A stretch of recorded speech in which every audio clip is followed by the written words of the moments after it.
ನಮಸ್ಕಾರ ಸ್ನೇಹಿತರೆ. ಈಗ ನಾವು ನೋಡ್ತಿರುವಂಥ ಪ್ರಾಪರ್ಟಿ ಬೆಳಗೋಡು ಟೌನ್ಗೆ ಹತ್ತಿರದಲ್ಲಿದೆ. ಹಾಗೆಯೇ ಬೆಂಗಳೂರು ಟು ಮಂಗಳೂರು ಹೈವೇಗೆ ತುಂಬ ನಿಯರೆಸ್ಟ್ ಇದೆ. ಈ ಪ್ರಾಪರ್ಟಿ 3 ಎಕರೆ ಇದೆ ಸ್ನೇಹಿತರೆ. ಹಾಗೆಯೇ ಟಾರ್ ರೋಡಿಂದ ಒಂದು 50 ಮೀಟ್ರು ಮಡ್ ರೋಡ್ ಇದೆ. ಪ್ರಾಪರ್ಟಿ ಫುಲ್ ಫೆನ್ಸಿಂಗ್ ಮಾಡಿದ್ದಾರೆ.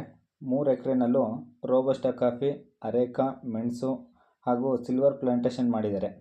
ಹಾಗೆಯೇ ಈ ಪ್ರಾಪರ್ಟಿ ಮಧ್ಯದಲ್ಲಿ ಒಂದು ಚಿಕ್ಕ ಹೊಳೆ ಹರಿಯೋದ್ರಿಂದ ವರ್ಷ ಪೂರ್ತಿ ನೀರಿನ ಸಮಸ್ಯೆ ಇರೋದಿಲ್ಲ. ಇದರಲ್ಲಿ ಇದು ಜನರಲ್ ಪ್ರಾಪರ್ಟಿ ಆಗಿದೆ. ಇದ್ರ ಬೆಲೆನ 45 ಲಕ್ಷ ಹೇಳ್ತಾರೆ. ಸ್ವಲ್ಪ ನೆಗೋಷಿಯಬಲ್ ಇರುತ್ತೆ. ಈ ಪ್ರಾಪರ್ಟಿ ಇಷ್ಟ ಆದರೂ ಹೆಚ್ಚಿನ ಮಾಹಿತಿಗಾಗಿ ಡಿಸ್ಪ್ಲೇ ಮೇಲೆ ಕಾಣ್ತಿರೋ ನಂಬರ್ಗೆ ಕಾಲ್ ಮಾಡಿ.